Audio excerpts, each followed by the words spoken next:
একটা হাদিস পড়েছিলাম। সেই হাদিসে আমাদের রাসূল বলেছিলেন, নিশ্চয়ই শ্রেষ্ঠ যুদ্ধ তীর যুদ্ধ।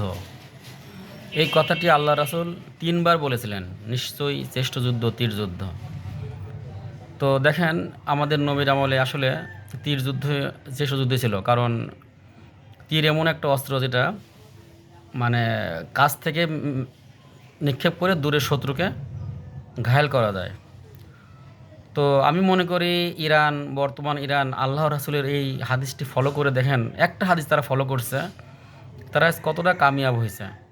ওই সময় তো নবীর আমলে তো তীর তীর ছিল, ওই সময় তো আর ক্ষেপণাস্ত্র বা মিসাইল কিছু ছিল না।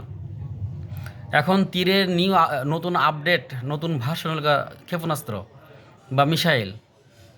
আজকে ইরান নিজেকে মিসাইল শক্তিতে এতটা বলীয়ান করছে যে আমেরিকার মতো সুপার পাওয়ার আজ তার কাছে নাস্তানুবাদ হচ্ছে।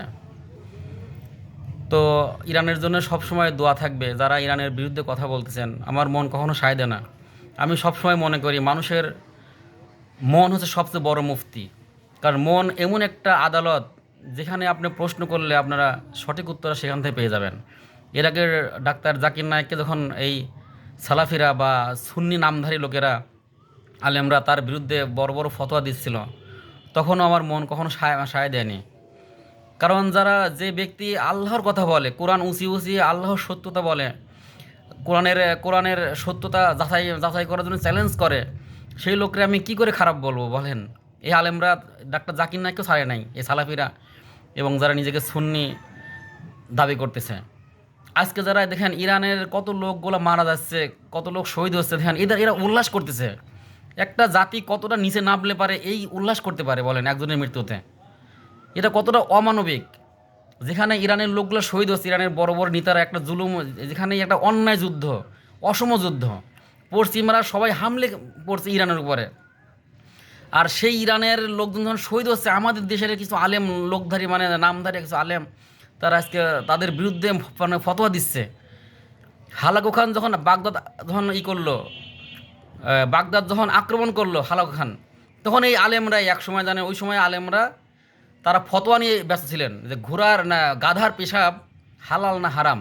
এই আলেমরাই এই উপমহাদেশে যখন বন্দুক আসলো, ইংরেজরা যখন বন্দুক আসলো, এই আলেমরাই তখন ফতোয়া দিল ইংরেজের এই বন্দুকটা আমাদের অস্ত্র না, আমাদের অস্ত্র হলো কি তলোয়ার, বন্দুক হলো কাফেরদের অস্ত্র। তাই হলো তিতুমির কি করলেন, তিতুমির বাঁশের কেল্লা তৈরি করলেন, বাঁশের কেল্লা নিমিষেই ধ্বংস হয়ে গেল ইংরেজদের কামানের গোলার সামনে।